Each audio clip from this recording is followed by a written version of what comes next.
Assalamualaikum warahmatullahi wabarakatuh. Alhamdulillahirabbil alamin. Wa bihi nasta'in ala umuri dunya waddin. Waj'alna minhum a'immatan yahduna bi amrina lamma sabaru wa kanu bi ayatina yuqinun. Shadaqallahul azim. Yang sama-sama kita hormati Ibu Bapak Dewan Juri yang kejujuran yang sudah saya tunggu-tunggu dari tadi, alladzi lam yudhkar ismuhu ma li ta'ziman wa takriman wa ta'ala fi tuli hayatihi ma. Amin. Yang sama-sama kita hormati para panitia penyelenggara acara lomba, teman-temanku pelajar putra dan putri yang saya cintai. Pertama-tama marilah kita panjatkan puji syukur kita kehadirat Allah Subhanahu wa taala yang telah memberikan kita berbagai macam nikmat, baik itu nikmat iman maupun nikmat Islam, sehingga dengan perpaduan kedua nikmat tersebut alhamdulillah kita masih bisa berkumpul bertatap muka di tempat ini.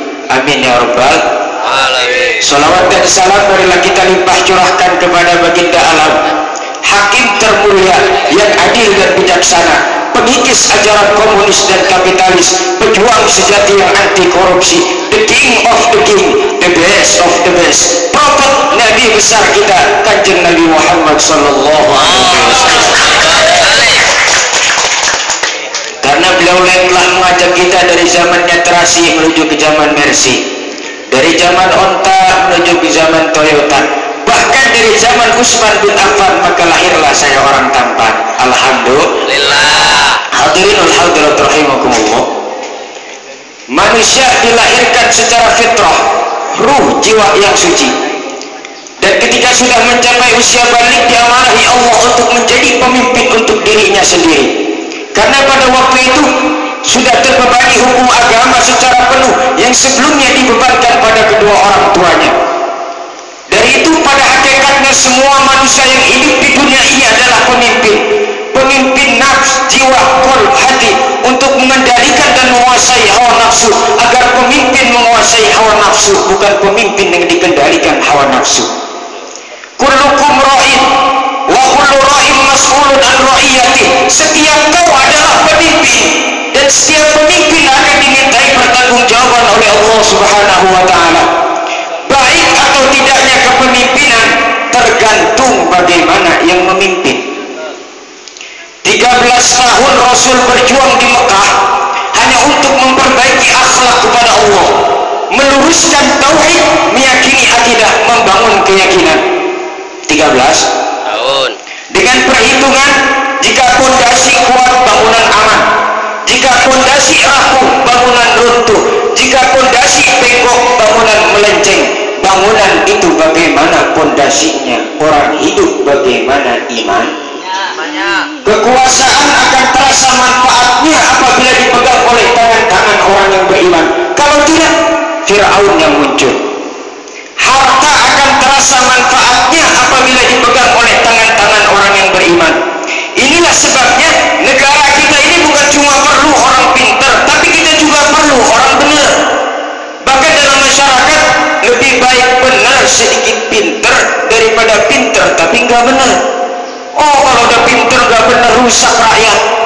Mana katanya para pejabat kita ngaku cinta sama Nabi, tapi apa yang kita saksikan? Buktinya ia mau enak sendiri, rumahnya di komplek menteri, mobilnya kepajang Mercy, inventarisnya mobil Camry, sarapan paginya daging sapi, istrinya cantik kayak Desi Ratnasari, anaknya belajar di luar negeri, tapi kita rakyatnya nggak diurusi. Ini yang merusak rasa keadilan di negeri kita. Hadirin wal hadirat rahimakumullah. Wa ja'alna wa id qala rabbuka lil malaikati inni ja'ilun fil ardi khalifah. Dan ingatlah ketika Tuhanmu berfirman kepada malaikat, aku hendak menjadikan khalifah di bumi. Qalu, lalu malaikat berkata, ataj'alu fiha man yufsidu fiha wa yasfiku dima? Apakah engkau hendak menjadikan manusia yang merusak dan menumpahkan darah di sana ya Rabb? Wa nahnu nusabbihu bihamdika wa nuqaddisu lak, sedangkan kami bertasbih memujimu dan mensucikan namamu. Lalu Allah berfirman, qala inni inni a'lamu ma la ta'lamun. Sungguh aku lebih mengetahui apa yang tidak kamu ketahui. Lalu firman ini dicarikan ke masyarakat masjid. Masya Allah, neng, masjid itu pendidikan demokrasi, betul. Pertama, siapapun yang masuk masjid copot sendal, buka sepatu. Ini masyarakat yang mau kita bangun. Enggak ada warga negara kelas 1, semua sama. Lurah masuk masjid, buka sepatu, rah. Camat masuk masjid, buka sepatu, mat. Gubernur masuk masjid, buka sepatu, nur. Nikmatnya masyarakat masjid. Inna akramakum indallahi. Masyarakat masjid sudah copot sendal, copot sepatu sudah. Lalu masuk ke dalam sholat jamaah. Apa itu? Hidup bermasyarakat, berbangsa dan bernegara. Pas di dalam kita nggak pernah usil dari mana orang datang, ya kan? Yang penting kemana dia menghadap. Dari mana kamu? Dari Lor Pak Madep Ngolot. Kamu dari mana? Dari Ngetong Pak Madep Ngolot. Ini kan konsep Bhinneka Tunggal Ika. Dari manapun orang datang, apapun warna kulitnya, di suku apapun ia dilahirkan, kalau akidahnya sama, ini saudara kita. Lalu masuk ke dalam sholat jamaah. Apa itu hidup bermasyarakat, berbangsa dan bernegara?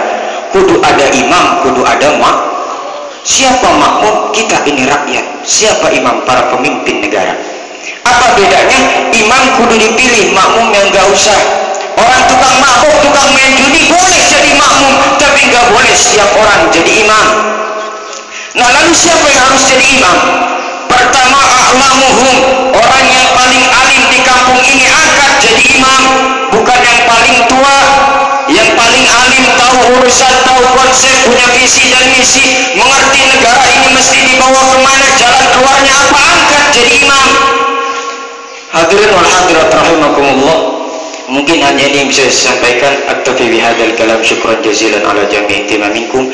Idza wajadtum khata'an minni 'alaikumul afwa. Akhirul kalam, wassalamu alaikum warahmatullahi wabarakatuh.